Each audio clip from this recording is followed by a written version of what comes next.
కక్కిస్తా 2 నెలల్లో. కబద్దార్ జాగ్రత్తగా ఉండండి.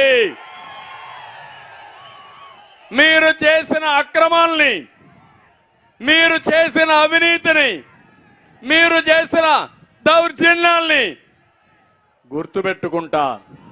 అంగళ్ళలో 600 మంది పైన మా కార్యకర్తల మంచి చేస్తా. ఎవరైతే తప్పుడు పనులు చేస్తారో వీళ్ళని కట్టడి చేసే బాధ్యత నాదని మీ అందరు కూడా హామీ ఇస్తున్నా. మా తమ్ముళ్ళు డిఎస్సి రావాలంటే ఏం రావాలి? ఎవరు రావాలి? మీరు పనిచేయండి. డిఎస్సి పెట్టే బాధ్యత నాది, ఉద్యోగాలు ఇచ్చే బాధ్యత మాదని మరొకసారి మీకు హామీ ఇస్తున్నా. తమిళలో ఇదే కాదు, పులివెందల, ఈరోజు పులివెందల పంచాయతీ ఒకటి తయారైంది. మీ అందరికీ ఒక్కసారి గుర్తుపెట్టుకోండి, గుర్తు తెచ్చుకోండి.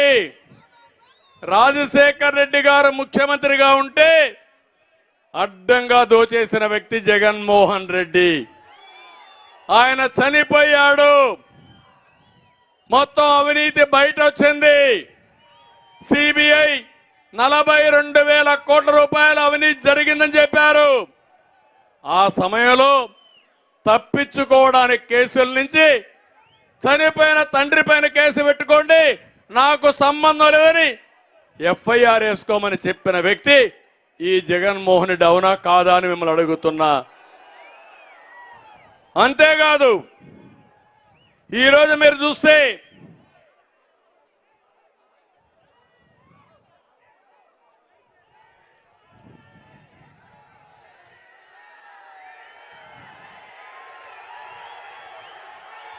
మీరందరూ ఒకసారి ఆలోచించండి. ఈ విషయం కొంత సీరియస్ గా అందరం ఆలోచించాల్సిన అవసరం ఉంది.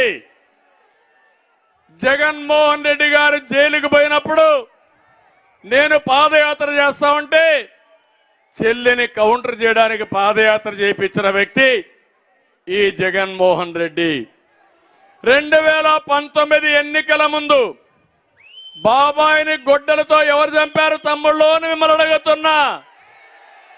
సానుభూతి ఎవరికి వచ్చిందని నేను అడుగుతున్నా. కోడికత్తి సీను జ్ఞాపకం ఉందా అని నేను అడుగుతున్నా. కోడికత్తి డ్రామా ఆడి కోడికత్తి సీను మాత్రం జైల్లో 5 ఏళ్ల నుంచి ఉన్నాడు. కానీ బాబాయిని చంపిన వ్యక్తి మాత్రం రోడ్డు మీద తిరుగుతున్నాడు. అవునా కాదా తమ్ముళ్ళు? విఐపి అవునా కాదా? ఆ రోజు కుటుంబాన్ని మోసం చేసి ఇప్పుడు చెల్లెలపైనే, వివేకానంద రెడ్డి కూతురుపైనే కేసులు పెట్టే పరిస్థితికి వచ్చాడు. ఇప్పుడు మీరు చూడండి, చెల్లెలు తిరగబడింది.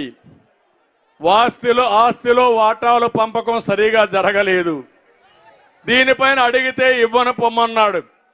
వాళ్ళు కొట్టుకుని ఇప్పుడు రోడ్డు ఎక్కే పరిస్థితికి వచ్చారు.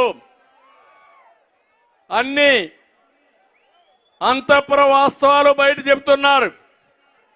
పులివెందల పులిని చెప్పుకునే ఈ జగన్మోహన్ రెడ్డి రాత్రికి ఢిల్లీ వెళ్ళి పంపించి ఆయన భార్యని, బావని, అనిల్ని పంపించి రాయబారాలు చేసి సోనియా గాంధీ కాళ్ళు పట్టుకుని బెయిల్ తెచ్చుకున్న వ్యక్తి ఈ జగన్మోహన్ రెడ్డి అని చెప్పి నేను మీకు తెలియజేస్తున్నా.